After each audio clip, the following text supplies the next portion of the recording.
তেলিয়ামুড়ার উন্নয়নের পালকে যুক্ত হচ্ছে নবতম সংযোজন। ত্রিপুরা সরকারের যুব ক্রীড়া মন্ত্রণালয়ের উদ্যোগে তেলিয়ামুড়া দ্বাদশ শ্রেণী বিদ্যালয়ের স্কুল মাঠ প্রাঙ্গণে গড়ে উঠবে স্পোর্টস কমপ্লেক্স। 2,69,00,000 টাকা বাজেট নিয়ে গড়ে উঠবে এই স্পোর্টস কমপ্লেক্সটি। এতে করে ছাত্রছাত্রী সহ যুব সমাজ খেলাধুলার প্রতি মনোনিবেশ করতে পারবে। এই লক্ষ্যমাত্রাকে সামনে রেখে মঙ্গলবার তেলিয়ামুড়া দ্বাদশ শ্রেণী বিদ্যালয়ের মাঠ পরিদর্শনে আসেন ত্রিপুরা বিধানসভার মুখ্য সচেতক তথা তেলিয়ামুড়া বিধায়িকা কল্যাণী সাহা রায়। পরিদর্শনকালে বিধায়িকার সঙ্গে উপস্থিত ছিলেন পৌর পরিষদের পৌরপিতা রূপক সরকার, তেলিয়ামুড়া মণ্ডলের সাধারণ সম্পাদক নন্দন রায় ও গোপাল বর্মন সহ অন্যান্যরা।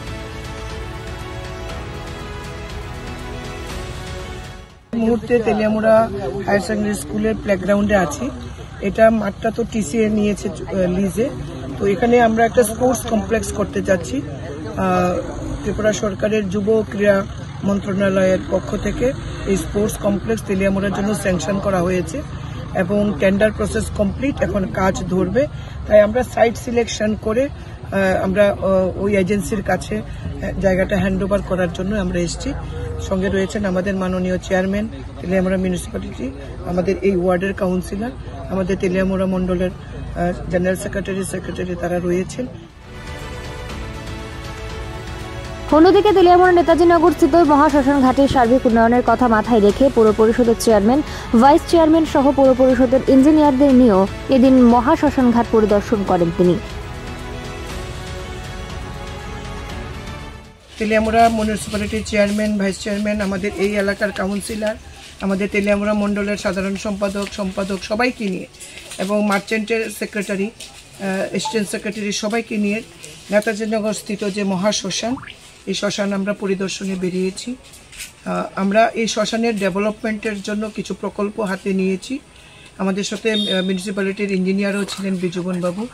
আমরা এখানে 2টি প্যাসেঞ্জার শেড করব, যাতে যারা মৃতদেহ দাহ করতে আসেন তাদের বসার সুবন্দোবস্ত করার জন্য।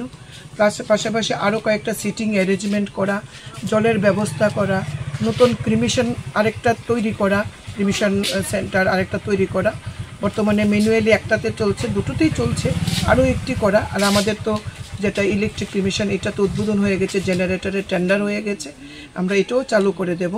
অর্থাৎ আত্মীয় স্বজন যখন বিয়োগ হয়, মানুষ বিয়োগ ব্যথা থাকে, তো শ্মশানে এসে যাতে একটা সুবন্দোবস্ত পায়, যাতে হিন্দু যেটা আমাদের সৎকার, সেটা যাতে আমরা সুন্দরভাবে করতে পারি, তার জন্য একটা প্রকল্প আমি আমার বিধায়ক এলাকা উন্নয়ন তহবিল থেকে দেব।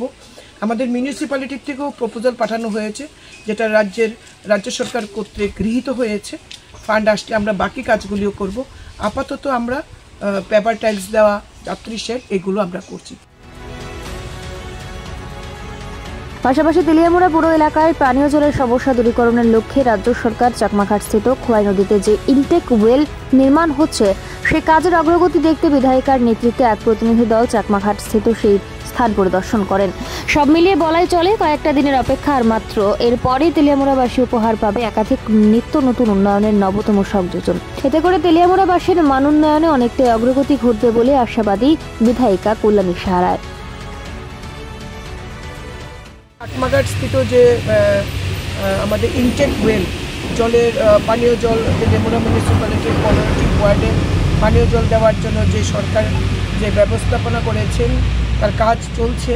বাধা বিপত্তি অনেক আসছে, বন্যা হয়ে গেছে, তো বাধা বিপত্তি আসছে, তারপরেও কাজের অগ্রগতি দেখার জন্য আজকে আমরা সবাই একটা টিমে বেরিয়েছি।